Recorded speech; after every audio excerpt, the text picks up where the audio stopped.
மிரட்டுறாங்கண்ணா. மிரட்டுறது பசங்களா இருந்தா கூட பரவாயில்ல, போலீஸ்காரங்களை வச்சு மிரட்டுறாங்கண்ணா.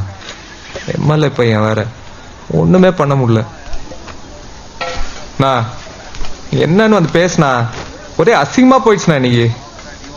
நான் வேணா தோரான் கிட்ட சொல்லி ஒரு 4 பசங்க இட்டு போய் என்னன்னு கேட்கட்டா? இது வாங்க போகுது இன்னைக்கு.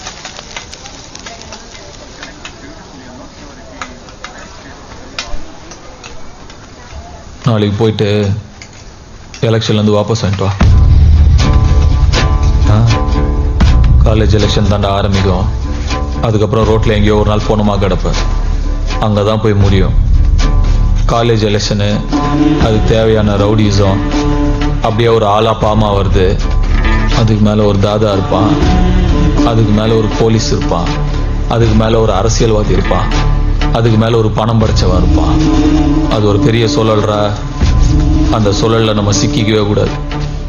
நம்ம கண்ணுக்கு தெரிஞ்ச உலகம் ஒரு உலகம், நம்ம கண்ணுக்கு தெரியாத இன்னொரு பெரிய உலகம் இருக்குது. அது நமக்கு தெரியாத இருக்கிற வரைக்கும் தான் நல்லது. ஒழுங்கா காலேஜ் போய் வாபஸ் வாங்கிட்டு படிக்கிற வேலையை பாரு. என்னண்ணா இவ்வளோ நாளா எவ்வளோ ஆசையாக ஹார்ட் ஒர்க் பண்ணிக்கிறான் அவன். ஒன்னாட்டம் வருதுக்கா. அடுத்த வாரம் தங்கச்சி பொண்ணு பார்க்க வராங்க. 2 பேரும் போய் அதுக்கான வேலையை பாருங்க. போங்க. வா. டென்ஷன் ஆகுதுண்ணா. ஒன்று யாரோ இல்லைம்மா, பசி. அவராண்டு போய் பேச சொன்னது நேரா என்னாண்ட வர வேண்டியதானே. இப்போ பாரு, நாளைக்கு போய் வாபஸ் வாங்கணும்.